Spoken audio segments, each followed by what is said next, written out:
मन मंदिरा गजर भक्तीचा.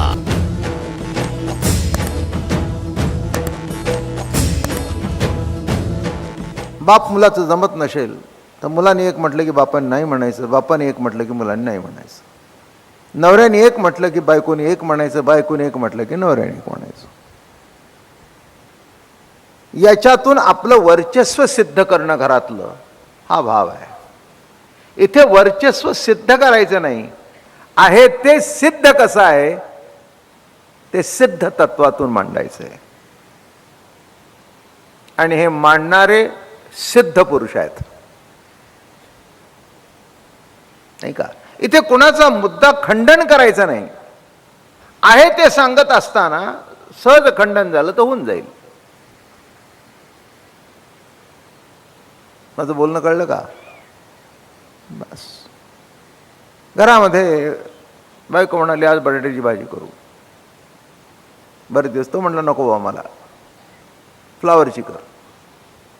जाणून बुजून खंडन नको नव्हतं, सहज तिचं बोलणं बाबा नको आहे म्हणून खंडन. कळलं का तुम्हाला?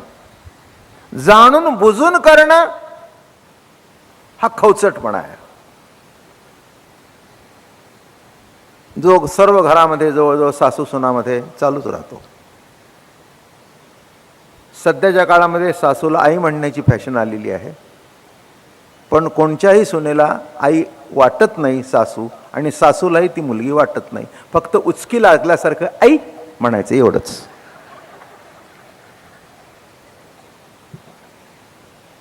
याच्या व्यतिरिक्त दुसरं त्या आई म्हणण्याला काहीही अर्थ नाही, बिलकुल तत्वच नाही त्याच्यात.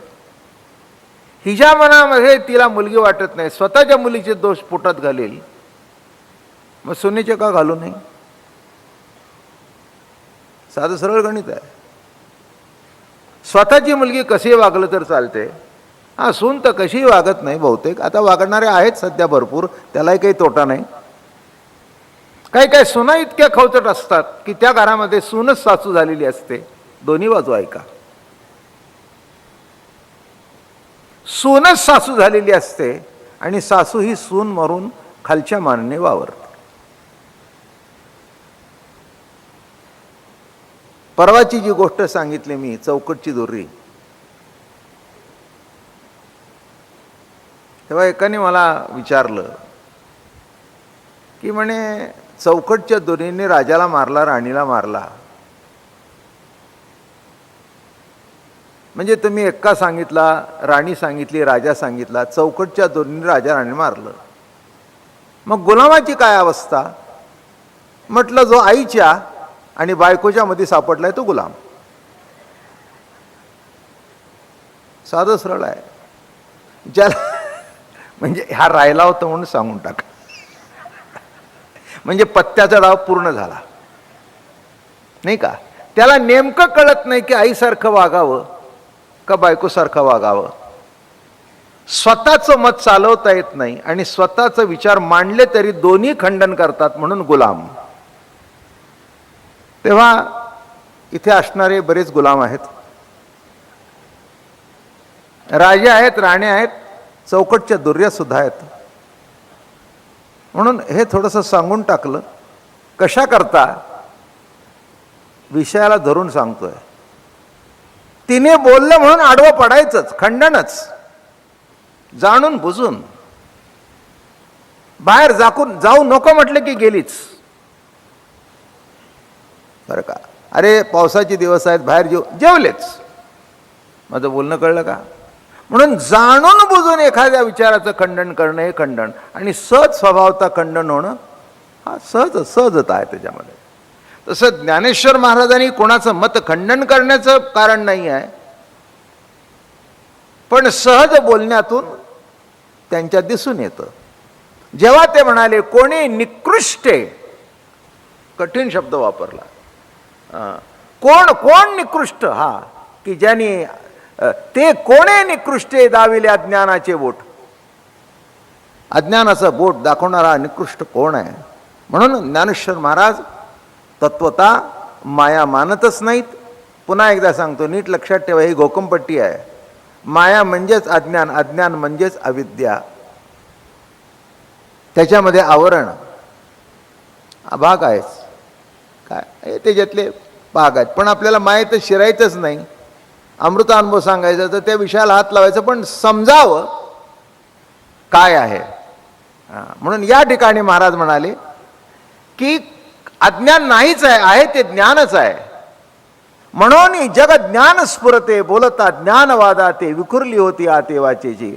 अज्ञानवादे करून ज्ञान तव नवे अज्ञान. तुम्ही अज्ञान म्हटलं म्हणजे ते अज्ञान झालं असं नव्हे. हा कागदी फुलांचा हार आहे असं तुम्ही सगळ्यांनी जरी म्हटलं तरी हा खऱ्या फुलांचा हार आहे.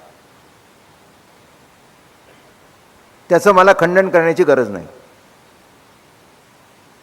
काय मग म्हणलं आम्हाला लांबून तुला काही का दिसेना आणि तू काही का म्हणेना.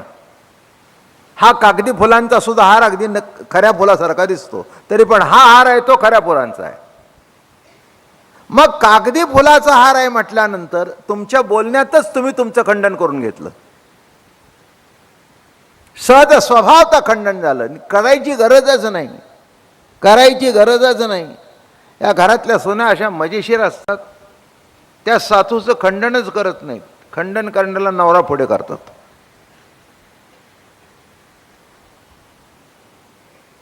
पुन्हा जर सून जर सासूला म्हणाली, सासू म्हणाली काय ग, अहो मला काही माहिती नाही त्यातलं सासूबाई, मला काय, तुम्ही जसं त्यांचं ऐकता तसे मी सुद्धा त्यांचं ऐकते. सहज स्वभावता खंडन कशा करता सांगितलं, मोठी गंमत आहे बघा. तुम्ही म्हणाल संसार, संसार आणि अमृतानुभव निराळाच नाही. जगतामध्ये प्रत्येक कर्मामध्ये जर निजज्ञानाचं दर्शन आहे तर संसार निराळा काढता कसा. हा सुद्धा संसारातला विलासच आहे, विलास आहे. भाजीमध्ये मीठ घालणं हा विलास आहे, गूळ घालणं हा विलास आहे, बरोबर आहे. आणि आंबट लागावं म्हणून चिंच घालणं हाही विलास आहे, आणि तिखट लागावं म्हणून तिखट घालणं हाही विलास आहे. सर्व रस मिळून एक रस. तिखट आहे, गोड आहे, आंबट आहे, खारट आहे, नाही का. आळूची भाजी केली त्याला जर चिंच गुळ बरोबर नसेल तर ती नीट लागत नाही. गुळ पाहिजे तेवढा पाहिजे, चिंच पाहिजे तेवढीच पाहिजे, तिखट पाहिजे तेवढंच पाहिजे. काय मीठ भरमसाठ घालून जमतं का, नाही. पण हे सर्व भिन्न रस आहेत. तुरट, खारट, आंबट, गोड रस कसे आहेत, भिन्न आहेत. पण भिन्न रस असून योग्य प्रमाणात जर टाकले तर त्याची रुची और होते. आणि योग्य प्रमाण जिला कळतात ती सुगृण. नुसती सुगृण असून उपयोग नाही, तर सुग्रहिणी सुद्धा असावी लागते.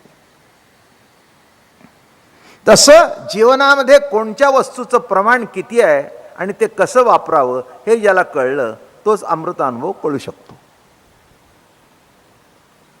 नाही का. तांदूळ एवढे म्हणजे मीठ एवढं नाही, मीठ एवढंच, तिखट एक चमचाच. हे जसं सगळी विसंगती असून संगती आहे. माझं बोलणं कळलं का. एका भाजीमध्ये सगळी विसंगती असून संगती आहे. काय मजा आहे बघा. म्हणून जगतामध्ये तुम्हाला विसंगती दिसेल, ही विसंगती नाहीच आहे, ही एक संगती आहे. काय म्हणजे संगती असण्याकरता विसंगती असावीच लागते. तसं या ठिकाणी ती विसंगती नसून संगतीच आहे. म्हणून या ठिकाणी ज्याला तुम्ही अज्ञान म्हणता ते अज्ञान नसून ज्ञानच आहे. काय सांगितलं कळलं का आता. म्हणून खंडन बिंडन काय नाही. कशाचं खंडन करायचं नाही, खंडन कशाचं करायचं, निराळं काही असेल तर खंडन, नाही का. म्हणून काही वेळेला खंडन करता येत नाही, मंडन करता येत नाही. म्हणून खंडन मंडनाच्या पलीकडे आहे. सहज बोलता बोलता मला खंडन मंडन शब्द आले म्हणून आठवलं. पैठणला एक मोठे शास्त्री आले आमच्या नाथबाबांच्याकडे.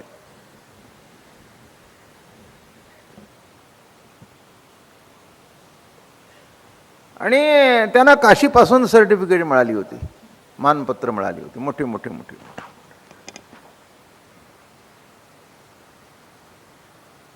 आणि ते सर्टिफिकेट घेऊनच बरोबर फिरायचे, गावोगावी जायचे, तिथल्या पंडितांना भेटायचे, त्यांना दाखवायचे की एवढा मी मोठा आहे. म्हणजे सर्टिफिकेटामुळे मोठा. हां, ज्ञानेश्वरी लिहिली त्याच्याकडे सर्टिफिकेट नव्हतं, गाथा लिहिला त्यांच्याकडे सर्टिफिकेट नव्हतं. पण एम एला ज्ञानेश्वरी आहे आणि ते पुन्हा मुलं म्हणतात, प्रोफेसरसुद्धा म्हणतात, कितीतरी भेटतात मला, कार्यक्रमाला खूप आहेत, माळकरी आहेत खूप, आम्हाला ज्ञानेश्वरी कळत नाही. ज्ञानेश्वरी कळेल कशी? कारण ज्ञानेश्वरी तुम्ही ऑप्शन ठेवलाय 12 मार्काचा, तेव्हा 12 मार्काची ज्ञानेश्वरी तुम्हाला कशी कळणार?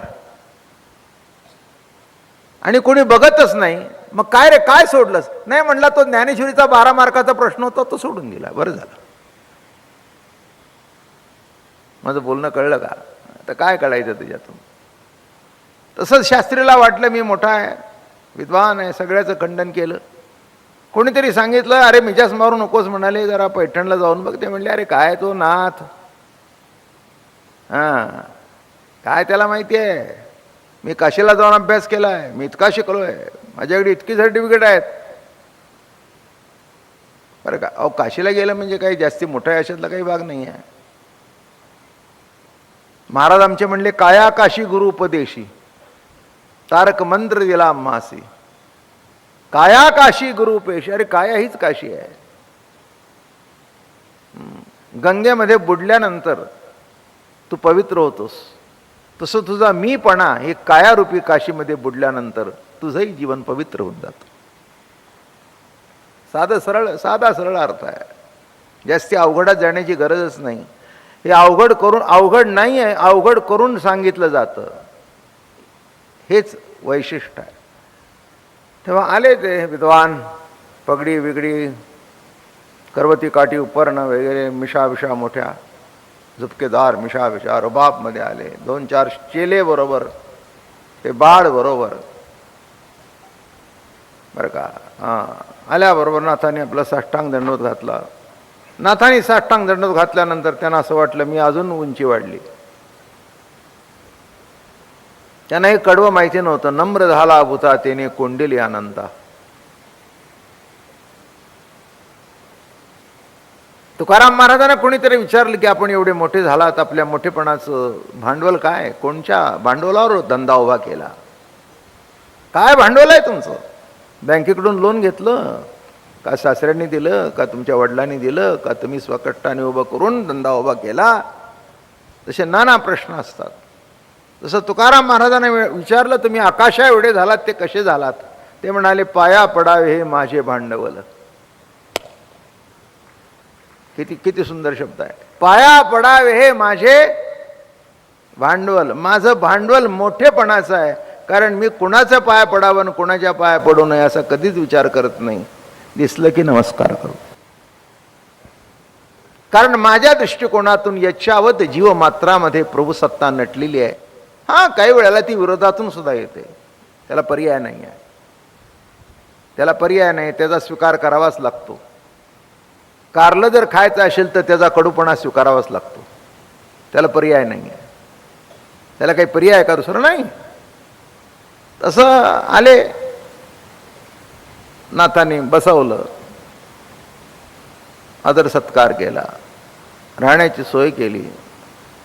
पुरणपोळी घरात रोजच होती, पुरणपोळीचं जेवण झालं. मग विचारलं, महाराज आज आपण आमच्या घरी पायधूळ झाडली, आमचं घर पावन झालं, आपली काय इच्छा आहे? काही नाही म्हणाले, सहज आलो, पण माझी इच्छा अशी आहे की तुमच्याशी वाद करावा. अरे बापरे, खंडन मंडन करावं. हे बघा म्हणाले, ह्याला हरवलं, हे बघा याला हरवलं, याला हरवलं. मला वाटतं प्रत्येकाची सर्टिफिकेट दाखवताना हाच हरत होता. कारण का, अहंकार वाढला की आपण आपोआपच खाली जातो. एक तागडं वाढलं की एक तागडं आपोआपच खाली जातो. अहंकाराचे तोंड काळे, दावी बळे अंधार. तुकाराम महाराज म्हणतात, अहंकाराचं तोंड हे नेहमी काळं असतं, म्हणून जास्ती करायला जाऊ नये. मन मंदिरा गजर भक्तीचा.